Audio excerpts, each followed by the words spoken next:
Bien-aimés enfants des dieux, fils de la promesse, dans le cadre de notre émission, j'aimerais aujourd'hui juste vous parler d'un sujet d'actualité.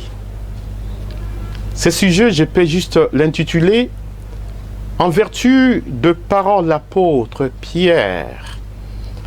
1 Pierre, chapitre 3, verset 15, l'apôtre Pierre nous dit ceci: « Soyez prêts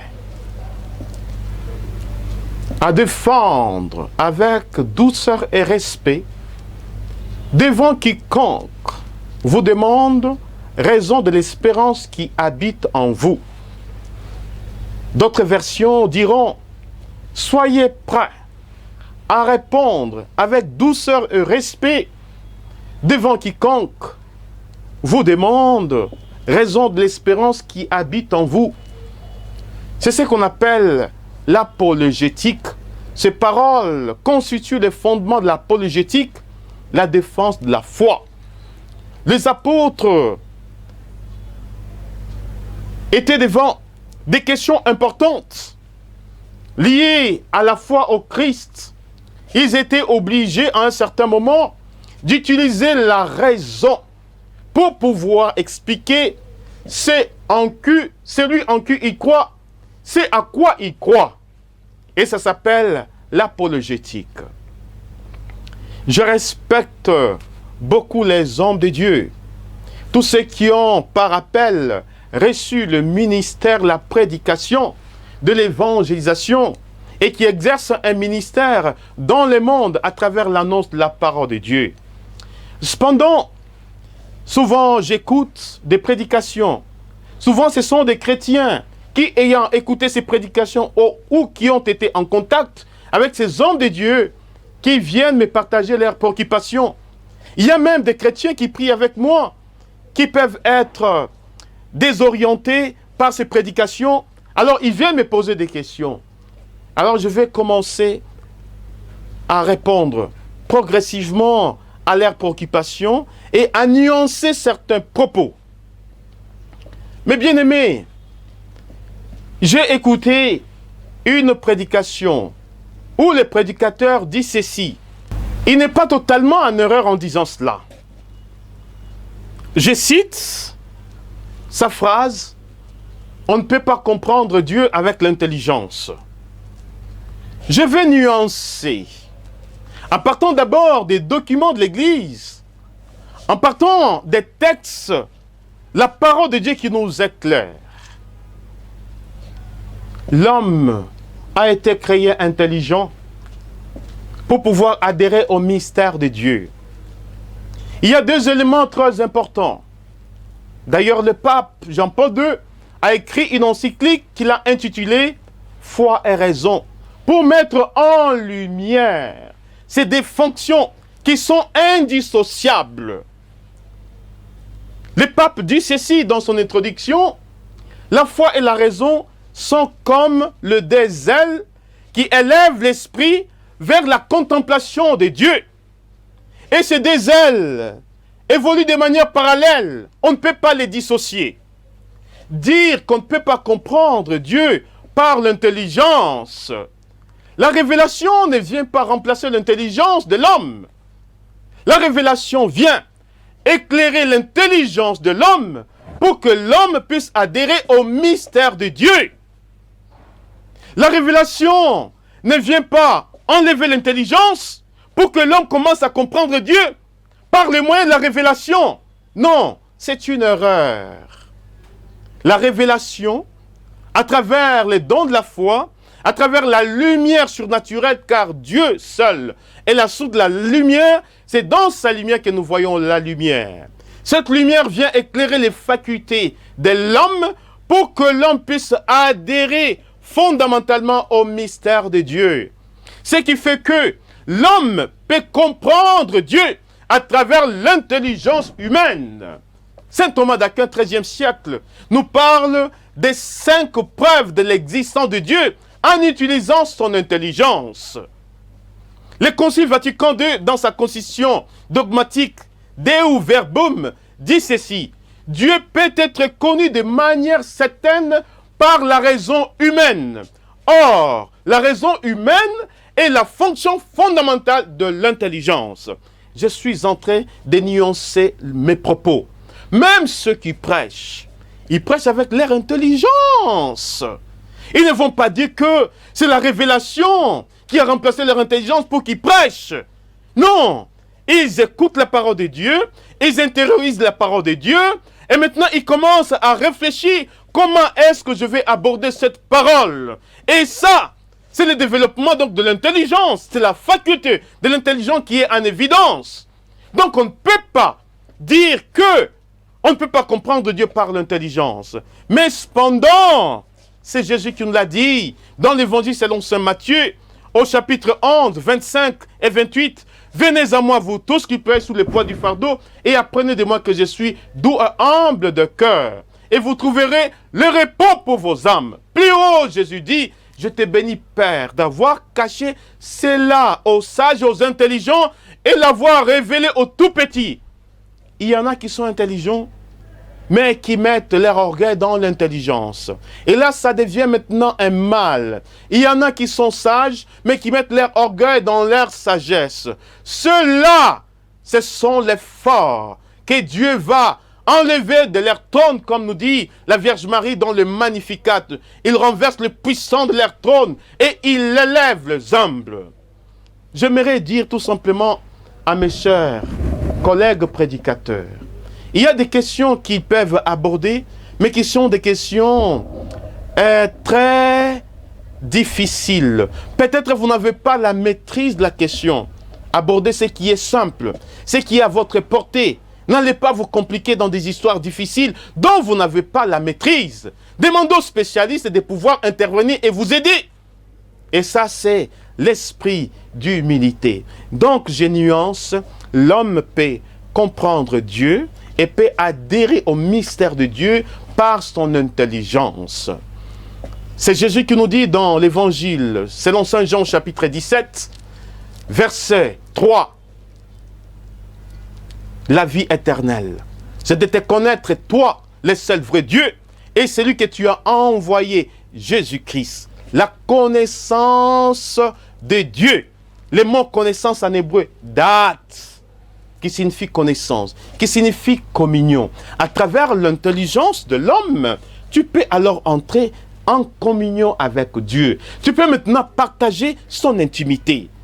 La révélation ne vient pas remplacer l'intelligence de l'homme. La révélation vient éclairer l'intelligence de l'homme pour que l'homme puisse adhérer au mystère de Dieu. J'ai entendu quelqu'un dire, les charismatiques catholiques, ils sont allés dans les églises protestantes, et ils ont vu dans les églises protestantes ou pentecôtistes ce qui se passe. Alors maintenant, ils sont revenus dans l'église catholique pour pouvoir maintenant exercer leur charisme. Cette affirmation me donne de comprendre que c'est mal connaître d'abord les origines de l'église, mal connaître aussi la nature de l'église. L'église dans sa nature nous présente deux dimensions. La dimension hiérarchique et la dimension charismatique qu'on appelle aussi la dimension prophétique. La dimension hiérarchique, il y en a qui ont été établis au-dessus de l'église. Même dans des confessions religieuses, tout le monde n'est pas pasteur, tout le monde n'est pas apôtre. Il y a des chrétiens et ça c'est la hiérarchie. Maintenant, la dimension charismatique, Dieu a doté son église des dons, des charismes, pour que cette église soit belle. Et le charisme repose sur les membres de l'église qui exercent ces charismes pour l'édification de l'église. C'est ce que l'apôtre Paul nous dit. 1 Corinthiens 12, versets 4 à 7. Certes, il y a diversité des dons spirituels, le même esprit. Diversité des ministères, le même Seigneur. Diversité d'opérations, le même Dieu qui opère tout en tous, car à chacun, la manifestation de l'esprit a été donnée en vue du bien commun. Les charismes sont les manifestations de l'esprit, et Dieu les donne, pas sur des personnes sur qui repose la sainteté, même si la sainteté pourrait contribuer. Dieu donne ses charismes aux pauvres, aux humbles, pour l'édification de l'église. Dans une église, il pourrait y avoir des malades, des possédés, Dieu peut prendre n'importe qui et les dote des charismes de guérison, des charismes de libération, de délivrance, pour l'œuvre de l'édification du corps du Christ que l'Église. Mais bien aimés, quand nous parlons même de l'Église, aujourd'hui on appelle n'importe quoi Église. Même des confessions religieuses, on les appelle Église. Donc quand on parle de l'Église, c'est d'abord l'Église qui s'est inscrite dans l'histoire. Notre Seigneur Jésus-Christ, il est venu dans ce monde. Il a marqué notre histoire. Quand nous sommes serviteurs de Dieu, nous parlons des églises. Nous devions savoir de quoi nous parlons. N'appelons pas une confession religieuse qui vient à peine de naître. Quand nous parlons de l'Église, nous voyons d'abord le début des églises. Nous voyons une église apostolique.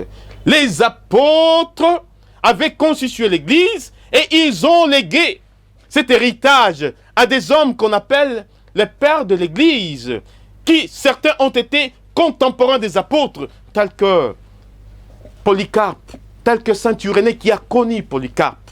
D'ailleurs, saint Irénée dit ceci, je cite saint Irénée, là où est l'église, là où est l'Esprit Saint. Là où est l'Esprit Saint, là où est l'Église. C'est à l'Église qu'a été donné le don de l'Esprit. 2e siècle, il était évêque de Lyon. Mes chers frères et sœurs, nous devions avoir l'histoire et connaître l'histoire dans sa profondeur. Même l'Église protestante est née au 16e siècle. Là, je vais aborder la 2e question. Aujourd'hui, quand on fait des recherches, les plus belles homélies sur la Vierge Marie nous viennent de Martin Luther. C'était un prêtre, c'était un moine. Et il a tellement écrit sur la Vierge Marie. Lui, protestant. Aujourd'hui, nous gardons encore ces homélies sur la Vierge Marie. J'ai reçu un fidèle qui est venu me voir. Mon père, j'ai écouté une prédication. J'étais allé au deuil parce que le pasteur disait que quand je m'en vais au deuil, je trouve des hommes en train de prier leur chapelet. Moi, je me retire pour ne pas partager leurs péchés. J'ai dit, écoutez d'abord cette réflexion, mes bien-aimés. Lorsque toi, tu vas consoler quelqu'un qui a perdu un être cher, tu n'as même pas le temps de les consoler, mais parce que des gens en train de méditer leur chapelet, tu te retires. Mais où est ta charité d'abord? Est-ce que tu es venu pour les gens qui récitent leur chapelet, ou bien tu es venu apporter la consolation? Ça veut dire partager la même souffrance, la même peine que celui qui a été éprouvé. Nous devions être nuancés dans nos propos. Et parfois nous disons des choses, je ne sais pas si ces choses-là passent par notre intelligence. La première des choses, moi quand j'arrive quelque part, au deuil, je trouve même des musulmans en train de faire leur dévotion, je vais respecter d'abord leur foi musulmane. Parce qu'il est important de respecter la foi de chacun.